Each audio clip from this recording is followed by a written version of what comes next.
Pessoal, tudo bom com vocês? Hoje nós estamos aqui para a gravação de mais um vídeo.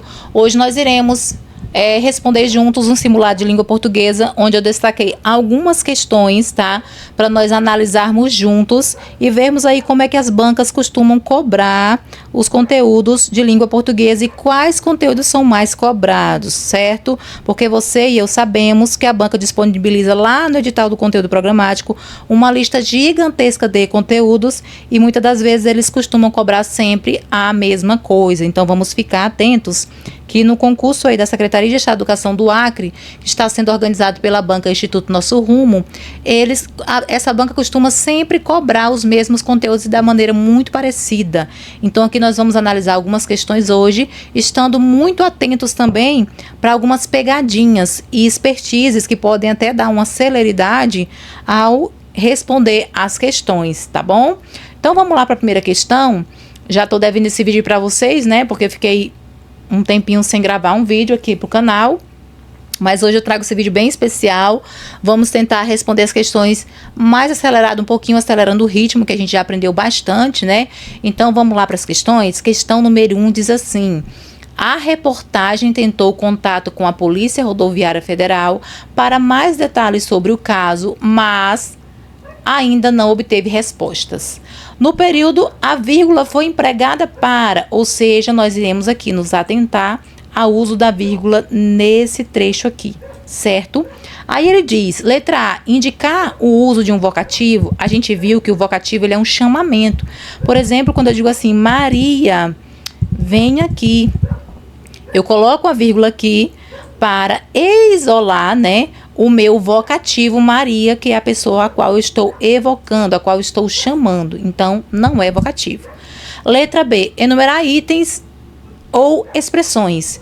Quando eu faço a enumeração, por exemplo, quando eu digo eu fui ao mercado e comprei banana, eu comprei maçã, eu comprei melão, eu comprei feijão, né? Então, veja que eu estou enumerando itens ou expressões. Não é o que ocorre também aqui. Letra C, apontar o uso de um aposto explicativo. O que é um aposto explicativo? É um detalhamento. Por exemplo, quando eu digo a Rani, prof de português, né? Prof de português, vírgula, é legal. É legal. Então, veja só, aqui eu isolo esse termo com vírgulas, pois eu estou fazendo um detalhamento de quem que é a Rani. A Rani, aquela lá, prof de português, ela é legal. Então, o uso da vírgula aqui foi feito de modo para detalhar, né, para isolar um aposto explicativo, que também não é o caso aqui que nós estamos analisando. Só me restou a letra D, que é o gabarito da nossa questão, e nós vamos já saber o porquê, que diz separar uma oração coordenada sindética adversativa. O que é uma oração coordenada? Aquela oração que tem sentido completo, né? E o que é uma oração coordenada adversativa? É aquela que traz uma ideia de adversidade, né? De contrariedade ao que está sendo dito ali no trecho. E ela é sempre introduzida por uma conjunção adversativa. A mais comum que nós conhecemos é mas, porém nós temos no entanto, né? Nós temos entretanto, nós temos todavia, e assim vai, né? A gente tem várias conjunções aí adversativas. E nesse caso aqui, a gente viu que tem um mas, que é uma conjunção adversativa. E para introduzir uma oração coordenada adversativa, eu devo, é uma regrinha, né? Colocar uma vírgula. Então aqui cabe a vírgula. Então nesse contexto a vírgula foi utilizada aqui nesse trecho, ela foi empregada nesse trecho para separar as duas orações. Essa é a primeira oração e essa é a segunda oração, e ela foi colocada para separar a oração coordenada adversativa, que está sendo introduzida pela conjunção adversativa mas, ok? Então gabaritando essa questão, letra D. Vamos para a questão número 2. A questão número 2 diz assim: criticado nas redes sociais, o homem rebateu afirmando que a moto está emplacada e regularizada. Gente, a gente está aqui, né? Nós vamos ter que O termo destacado é classificado sintaticamente como? Nós temos que estar atentos que dentro de uma oração, dentro de um contexto, a gente tem as palavras, e as palavras elas são alguma coisa e elas podem ter função de outra coisa. Então, uma coisa, o que a palavra é? A palavra é o quê? Emplacada e regularizada, que nesse contexto, né, é um adjetivo, né? Adjetivo da palavra moto. Mas qual é a função dessas duas palavras, sintaticamente, qual é a função delas aqui dentro desse contexto? Veja só, eu tenho moto, emplacada e regularizada está se referindo à palavra moto e está sendo aqui no meio aqui entre moto e a especificação dessa moto, né, o detalhamento dessa moto, vamos dizer assim, a característica dessa moto, emplacada e regularizada, está sendo aqui separado por um verbo, está, que é um verbo de ligação. E o verbo de ligação, o que ele faz? Ele liga, né, o sujeito ao seu predicativo. Então, o sujeito da minha oração aqui é moto. E o verbo de ligação está ligando o predicativo do sujeito, que é emplacada e regularizada, a moto. Então, está trazendo esse detalhamento do sujeito. Sabendo disso, a gente já vai entender que o gabarito da nossa questão é letra D, predicativo do sujeito. E quais são os verbos de ligação? Tem até umas musiquinhas que a gente pode estar decorando os verbos de ligação. Mas os verbos de ligação: ser, estar, permanecer, continuar, tornar-se, virar, encontrar-se. Então, assim, eu, como cantora, sou uma excelente professora, né? Vocês veem que eu não canto nada. Mas tem algumas musiquinhas também que podem estar nos ajudando a decorar, né, a memorizar os verbos de ligação, ok? Mas estejam atentos, quando você vê um verbo de ligação, esse aqui é o mais usual, é o que a gente costuma ver mais, a gente sempre vai ter aqui um predicativo do sujeito, ok? Vamos para a questão número 3, que diz assim: além do registro na ponte, ele também compartilhou o momento em que trafegou pela linha vermelha e amarela.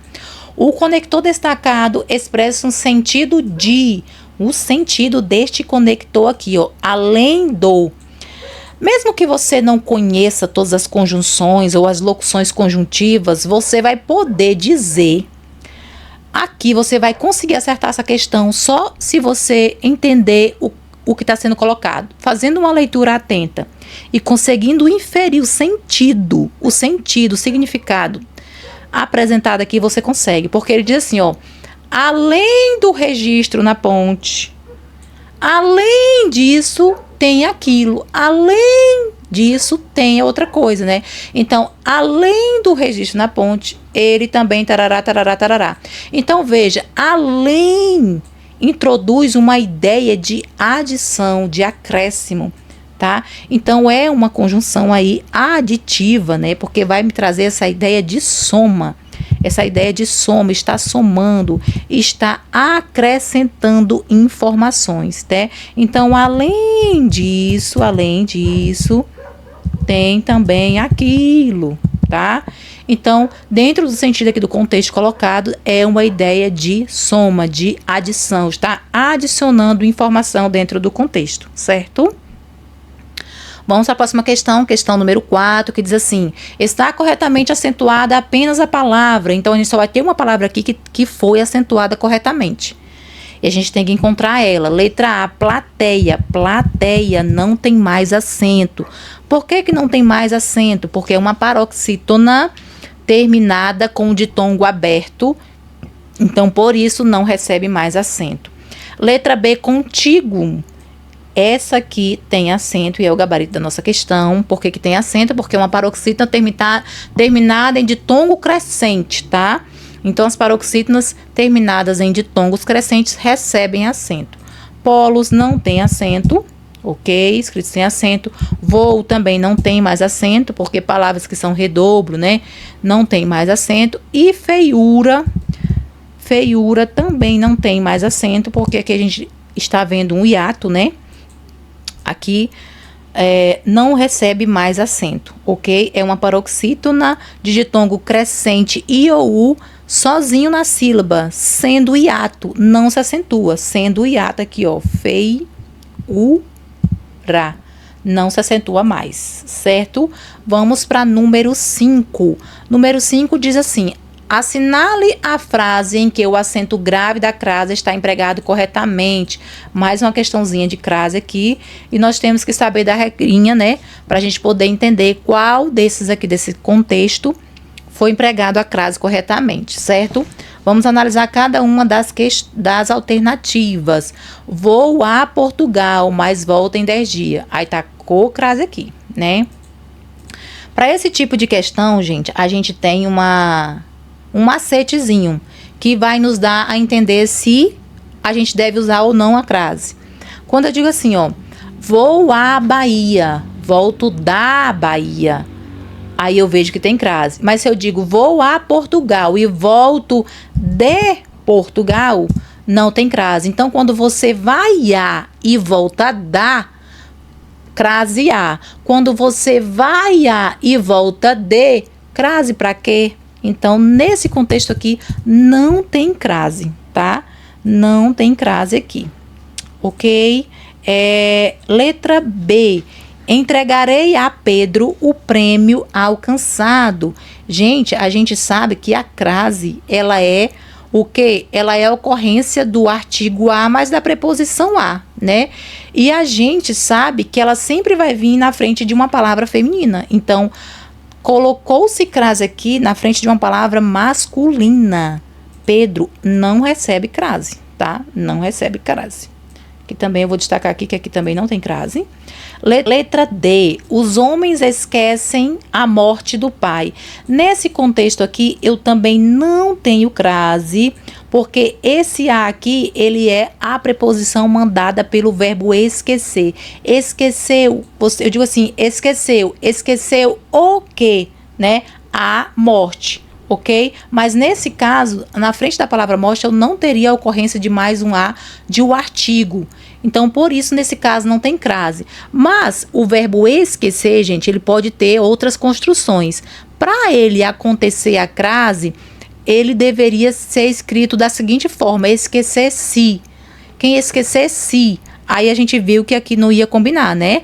Os homens esquecer-se a morte do pai. Nessa construção não cabe crase, ok?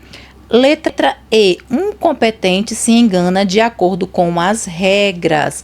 Aqui nesse contexto, gente, eu não tenho crase porque, veja, regras, o meu nome aqui, né, o meu substantivo tá no plural e as também tá no plural, concordando com ele, né, concordando em número, as regras. Mas nesse contexto eu não tenho crase porque a preposição com, essa preposição aqui, com, ela já está dentro, né, da expressão de acordo com o que? Com as regras, ok? Então, nesse sentido, não se exige crase antes de as regras. E o correto seria se escrever sem a crase aqui, certo? Então, aqui tá errado.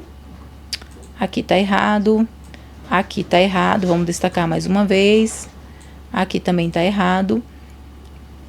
Aqui tá errado. E só me restou a letra C. Vamos entender o porquê, então, que a letra C está correta. O prisioneiro confessou à força. Confessou de que modo, de que maneira? À força, tá? Então, aqui, gente, a gente vê que tem crase porque é uma locução de modo, porque foi a maneira em que ele confessou. Ele confessou de que maneira? À força. Então, por este motivo, a crase. Ok? Questão número 6. Questão número 6. Assinale a frase integralmente construída com a linguagem formal, ou seja, a não popular. É uma questão que a gente pode muito bem errar facilmente, né? Porque, assim, nós fazemos muito uso no nosso dia a dia da linguagem informal. Porque a linguagem oral, ela não se prende muito às regras da formalidade. E se nós não somos pessoas que escrevemos muito ou que lemos muito, nós acabamos utilizando muito na nossa oralidade, no nosso dia a dia, a linguagem informal. E ao fazer esse uso rotineiramente, quando a gente pega uma prova, a gente lê, né? Aí a gente já diz assim, não, mas isso aqui tá normal.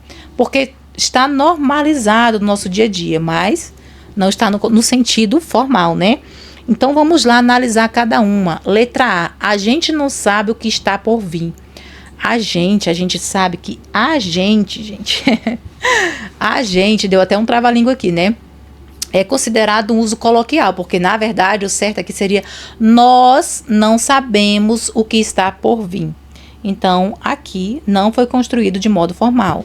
Letra B, torna-se difícil para mim fazer isso hoje.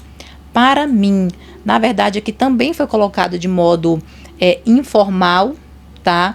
Porque o uso do para mim não é uma construção muito adequada. O correto seria dizer, torna-se difícil para que eu faça isso hoje.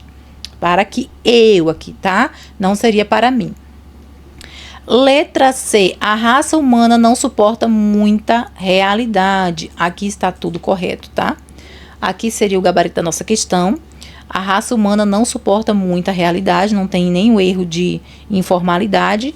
Foi escrito de modo formal, ok? Letra D, me deram preocupações demais ao nascerem.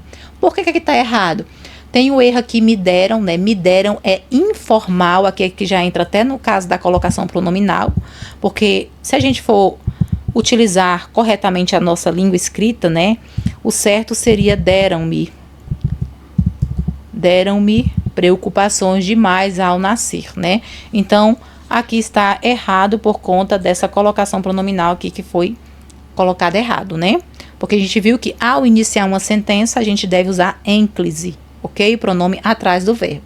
E letra E, tem muitos anos que não viajo para a Europa. O verbo ter aqui, gente, o verbo ter, nesse sentido aqui, ele foi colocado de modo informal, porque o correto mesmo seria colocar faz muitos anos, faz, e a gente vai ver que o verbo fazer aqui, no sentido de tempo decorrido, ele não vai se flexionar para concordar com o restante da oração, né? Então, ele vai ficar no singular, e o correto seria dizer faz muitos anos que não viaja para a Europa, ok? Então, essa questão aqui é uma questão que parece ser fácil, mas é uma questão que te faz errar assim rapidinho, por conta justamente do uso informal que nós costumamos fazer no dia a dia da nossa língua, tá? Gabarito da nossa questão, letra C. Vamos para a próxima questão, eu já deixei até aqui destacado pra gente, tá? Alguns macetezinhos, porque ele vai dizer assim, assinale a frase em que houve troca indevida entre mal e mal, ou seja, mal com U e mal com L. As duas formas existem, né? Mas nós precisamos saber em qual contexto eu vou utilizá-las. Aí eu já deixei aqui uma colinha pra gente, porque a gente sempre vai procurar fazer essa troca, tá? Mal com U eu troco por bom e mal com L eu troco por bem. Se fizer sentido é porque está correto, se não fizer sentido é porque foi colocado errado. Aí a pergunta está pedindo para eu achar a que houve troca indevida, ou seja, aquela que foi colocada de modo errado. Então vamos lá fazer as substituições e analisar. O mal nunca desapareceu da face da terra. Mal, o bem nunca desapareceu da face da terra. Então, aqui foi colocado de modo correto, né? Então, não é o gabarito da nossa questão. O mal agradecido nunca reaparece. Mal com U. Se é um mal com U, eu vou colocar aqui por bom. Vamos ver. O bom agradecido nunca reaparece? Ou o bem agradecido nunca reaparece? Aqui foi colocado de modo errado, né, gente? Porque a gente viu que aqui, na verdade, deveria ter sido colocado mal com L, porque aí eu substituiria por bem. Ó, o bem agradecido nunca reaparece, né? Então, nesse contexto aqui, essa daqui é a construção errada. Então, ela é o gabarito da nossa questão. Mas vamos analisar as outras. O mal sujeito, o bom sujeito. Não serve como companhia. Perfeito. Trabalhar mal, trabalhar bem é um problema, ok. O juiz foi acusado de escrever mal, mal com L. O juiz foi acusado de escrever bem. Perfeito. Então, a que foi colocado de modo indevido, né? A expressão é a letra B. Então, gabarito da nossa questão, letra B. Vamos para a questão número 8, aí a gente tem que ler aqui, essa charge aqui, tá? Esse texto, para a gente poder responder a questão número 8 e a questão número 9, que já estamos quase chegando ao final do nosso simulado. Vamos ler. Então, vamos ler aqui o texto, gente. Diz assim, preste atenção que nesse tipo de texto você tem que analisar a expressão facial também, né, dos personagens para poder ter a compreensão completa, tá? Ele diz, posso assistir ao filme Chacina no Baile da Formatura na TV? Não. Tenho que comer este aspargo gosmento? Sim. Posso ficar acordada até meia-noite? Não. Aí veja aqui a expressão dele. Há uma relação inversa entre o quanto algo faz bem para você e o quanto é divertido, né? E tá com cara aqui de que não gostou, certo? Então vamos aqui para a pergunta. Deixa eu baixar aqui para ficar melhor. Número 8. A regência do verbo assistir no primeiro quadrinho da charge é... A regência do verbo, gente, o verbo assistir, ele pode ser transitivo direto ou indireto, ou seja, ele pode vir precedido ou não por preposição, tá? Vai depender da situação. Então, quando ele vier o verbo assistir no sentido de ver, ele vai necessitar da preposição. Quando ele vier no sentido de dar assistência a alguém, ele não precisa da preposição, tá? Então, vamos voltar no texto aqui, ó. Posso assistir ao filme. Veja que... eu vou dar até aqui um zoom para vocês. Veja que filme é uma palavra masculina e eu tenho a presença do o aqui. Esse a é uma preposição mandada pelo verbo assistir, porque o verbo assistir aqui nesse contexto veio colocado como verbo, como um sentido de ver, né? Porque ele quer assistir o filme na TV, ele quer ver alguma coisa. Ele não está dando assistência a alguém. Então, o verbo assistir no sentido de ver, ele é transitivo indireto, tá? Porque ele precisa da preposição. Então, aqui nesse contexto, ele mandou a preposição a, aí teve mais o artigo o do filme, né? E ficou ao. Posso assistir ao filme. Então, a gente volta aqui para a pergunta e a gente vê que a regência do verbo assistir, lá naquele primeiro quadrinho, ela é transitiva indireta, tá? Porque precisa da preposição, ok? Gabarito da nossa questão, letra B. Vamos para a questão número 9, aqui a gente chega no final do nosso simulado, tá bom, gente? Já agradeço a você que ficou até aqui neste momento. E essa questão número 9, ela é uma questão especial porque ela vai trabalhar questão de interpretação de entendimento de texto. Ele diz assim, ó. A conclusão de Calvin no último quadrinho da charge permite depreender. O que é depreender? É compreender a partir do contexto.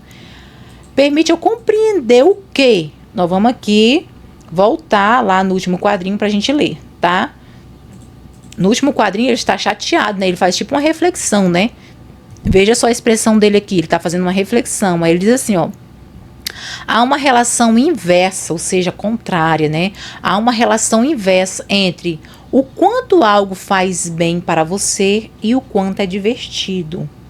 Ou seja, nem tudo que é divertido faz bem, né? Há uma relação inversa. Então, vamos lá. A conclusão de Calvin no último quadrinho da charge permite depreender, permite compreender a partir do contexto o quê? Letra A.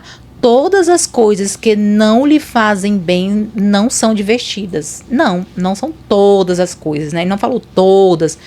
Atenção nessas questões onde eles colocam palavras assim que reduzem ou que ampliam muito o sentido de uma coisa, geralmente te induzem a errar, tá? Letra B. Coisas que lhe fazem bem não necessariamente serão divertidas para ele. Gabarito da nossa questão, letra B, né? É isso que ele quis dizer. Nem sempre as coisas que me faz bem é algo que é divertido para mim. Então, essa foi a reflexão dele que ele fez no último quadrinho, né? Quer ver? Vamos voltar lá. Ele diz assim, ó. Há uma relação inversa entre o quanto algo faz bem para você e o quanto é divertido. Mas vamos ver aqui as outras alternativas. O responsável de Calvin prioriza seu divertimento em detrimento da sua saúde e bem-estar. Não, nada a ver, né? Porque, na verdade, o último quadrinho é uma reflexão do próprio Calvin sobre a situação dele ali naquele momento. Letra D. O responsável de Calvin não prioriza sua saúde, mas apenas sua diversão? Não. Calvin concorda plenamente com a opinião do seu responsável sobre o que deve ou não deve fazer. Nada a ver, né? Ele não concorda. É tanto que a expressão facial dele aqui, ó, demonstra que ele está totalmente insatisfeito, né? Ele não concordou com aquilo ali, mas ele entende. Ele entende que aquela decisão era que seria algo melhor para ele naquele momento, mas não é necessariamente divertido para ele, né? Então, realmente, o gabarito da nossa questão é essa, ó, coisas que lhe fazem bem não necessariamente serão divertidas para ele. Ele entende que aquilo é o melhor para ele, mas não é necessariamente o que lhe deixaria feliz ou divertido naquele momento. Gente, então a gente chega ao final do nosso simulado, assim, com a nosso arquivo bem bagunçado, né? Eu espero que vocês tenham gostado do simulado e nos encontramos muito em breve com mais questões. Fiquem todos com Deus e até a próxima.